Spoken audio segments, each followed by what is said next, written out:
Kalau korang tengok dekat website machine ataupun dekat Switch Apple Authorized Reseller Malaysia, korang boleh nampak yang diorang tengah buat promosi besar-besaran untuk iPhone 12 series. Potongan harga tu aku tengok macam mencecah sehingga RM300 untuk every model, iPhone 12 mini ke 12, 12 Pro dan juga 12 Pro Max. Any color apa korang nak, color baru ke color lama ke, semua harga yang sama.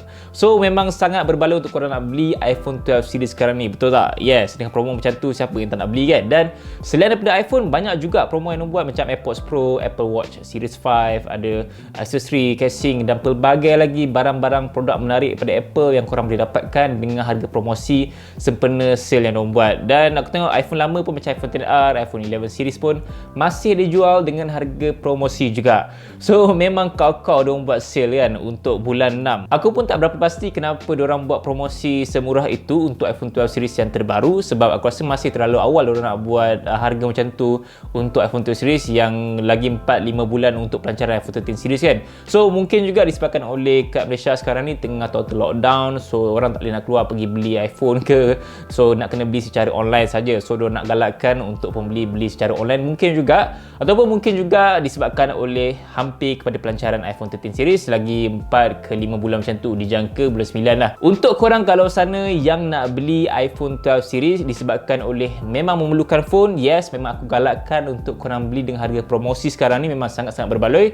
Korang boleh jimat banyak kot berbanding dengan harga asal dulu kan, memang mahal gila kan. Tapi sekarang ni korang boleh jimat daripada RM100 sehinggalah RM300, ikut juga model dan juga varian lah. So aku rasa memang berbaloi kalau korang nak beli iPhone 12 series sekarang ni. Tapi buat korang yang boleh sabar, tunggu kejap dan tak kisah pakai any phone, korang kena tunggu lagi beberapa bulan saja Apple akan melancarkan iPhone 13 series. Sekarang ni dah bulan 6 kan, so 6, 7, 8, 9, so dijangka Apple akan melancarkan iPhone 13 pada bulan 9 ataupun paling lambat pun mungkin bulan 10 lah kalau kita ikut tarikh tahun lepas punya iPhone 12 series kan, sebab ada pandemik COVID-19 punya isu apa semualah. So lagi 4 ke 5 bulan lah paling maksimum kan, Apple bakal melancarkan iPhone 13 yang terbaru dengan banyak gila upgrade yang membuatkan iPhone 13 lebih berbaloi berbanding dengan iPhone 12. Kalau korang boleh tunggu kejap, maybe korang boleh consider untuk stop, jangan beli iPhone 12. Pakai je any phone yang korang boleh pakai sekarang ni, yang murah ke, yang mahal ke, tak kisah, pinjam ke apa kan.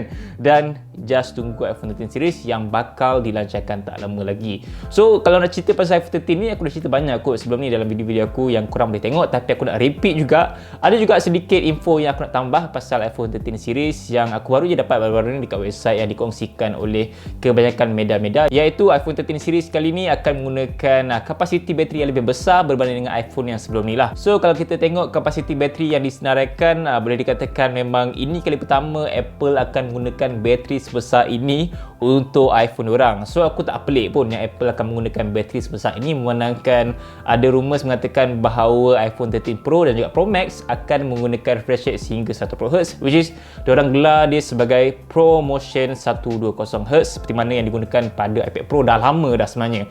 Sejak 2016 ke 2018 macam tu dah Apple gunakan refresh rate tinggi untuk iPad Pro dorang sehingga kini kot. Tapi untuk iPhone dorang tak letak refresh rate tinggi. Aku tak pasti kenapa daripada dulu dorang tak nak buat, tapi iPad Pro dorang buat lama kan. Selain tu ada yang melaporkan bahawa TSMC sedang buat mass production untuk chipset A15 yang akan digunakan pada iPhone 13 series.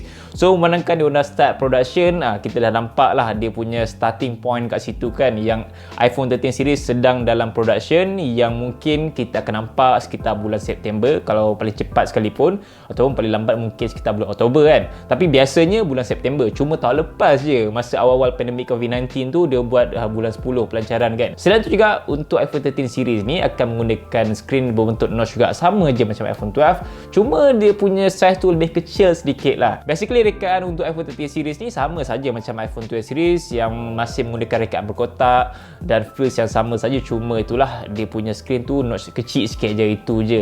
Ini berdasarkan leaks yang tersebar baru-baru ni so kita boleh ambil benda tu sebagai rujukan buat masa ni, tapi bukannya 100% tepat. So kita tunggu je pelancaran nanti baru dia tepat. Tapi sekarang ni just rujukan based on leaks, sebab biasanya based on leaks ni ada benda betul tapi sikit je benda tak betul, tapi kebanyakannya betul sebab aku follow leaks ni daripada iPhone 10 kot. So kebanyakannya adalah betul. The last thing is improvement dari segi fungsi kamera dan kedudukan kamera untuk iPhone 12. Ada sedikit berbeza lah, tapi sama sajalah dia punya fungsi kamera. Ada ultra wide, ada kamera utama, dan untuk yang versi Pro Max masih ada LiDAR sensor, masih ada telefoto dan sebagainya. Cuma sensor untuk versi Pro dan juga Pro Max kali ini akan menggunakan sensor yang lebih besar sedikit. Kemungkinan besar yang Apple akan lebih memfokuskan pada keupayaan kamera pada versi Pro dan juga Pro Max. So kalau korang yang memang suka ambil gambar, ambil video, korang kena pergi kepada versi yang Pro dan juga Pro Max lah. So itulah antara informasi yang aku dapat setakat hari ini yang dikongsikan oleh pakar-pakar leaks yang korang perlu tahu mengenai iPhone 13 series yang bakal dilancarkan kelak. So kalau kita nak tengok perbezaan dan juga perubahan antara iPhone 12 dan juga iPhone 13, memang kita boleh nampak ya iPhone 13 ni tak banyak perubahan yang tertarik sangat pun. Design sama, kamera sama,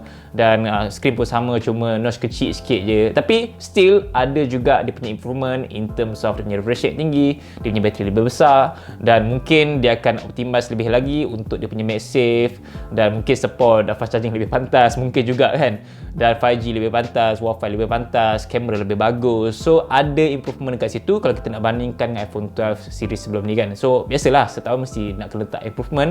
Cuma dari segi design tu memang aku tak boleh nak letak expectation yang tinggi lah, sebab biasanya Apple ni dia suka recycle design yang sama dalam banyak tahun kan. So benda tu dah boleh jangka dah pun. Cuma apa yang diorang bakal letakkan pembaruan tu kita tak boleh jangka sangat lah in terms of specs. Macam refresh rate kadang-kadang cakap dia letak tapi mungkin tak letak. Kalau nak cakap pasal harga jualan untuk iPhone 13 series, aku jangkakan harga dia mungkin lebih kurang je macam iPhone 12. Sebab yelah kita tahu ya iPhone 12 series ni dah tak ada dah ada punya AirPods, tak ada dah ada punya palang pengecasan kan, just bagi kabel saja. So harga kalau kita nak bandingkan dengan iPhone 11 series, memang iPhone 12 Pro dan juga 12 Pro Max lebih murah berbanding dengan iPhone 11 series. Tapi untuk iPhone 12 mini dan juga iPhone 12 harga dia tinggi sikit lah. Tapi 12 mini tu yang baru kan, so tak boleh nak compare harga dia. Cuma untuk yang 12 tu harga dia tinggi sedikit berbanding dengan iPhone 11. Ya, memanglah tinggi sikit sebab Apple dah letak 5G, dah letak screen OLED berbanding dengan iPhone 11 yang hanya gunakan IPS LCD saja. So kat situ mungkin kita dah boleh jangkakan harga untuk iPhone 13 series ni mungkin lebih kurang je macam iPhone 12, ataupun mungkin lebih sikit, ataupun mungkin kurang sikit. Dia takkan lari jauh mana pun. So dekat situ je harga dia kan. So ya, itu sajalah perkongsian aku mengenai jangan beli lagi iPhone 12 series. Kalau korang memang boleh sabar jap dan tak kisah pakai any phone, just tunggu untuk pelancaran iPhone 13 series dalam 4 ke 5 bulan macam tu je, tak lama pun. Memang pejam celik sampai dah bulan 9 ataupun bulan 10 nanti kan. So kalau korang tak sabar nak beli iPhone 12 series, boleh beli sekarang ni, sebab sekarang ni tengah murah. Aku memang tak halang, sebab korang just pergi beli je dekat website Switch, dekat mesin. Aku memang galakkan. So itu saja perkongsian aku untuk video kali ini, dan aku harap video ni bermanfaat untuk korang semua, dan aku harap korang enjoy dengan video ni, dan insyaAllah kita bertemu lagi dalam video. Assalamualaikum, bye.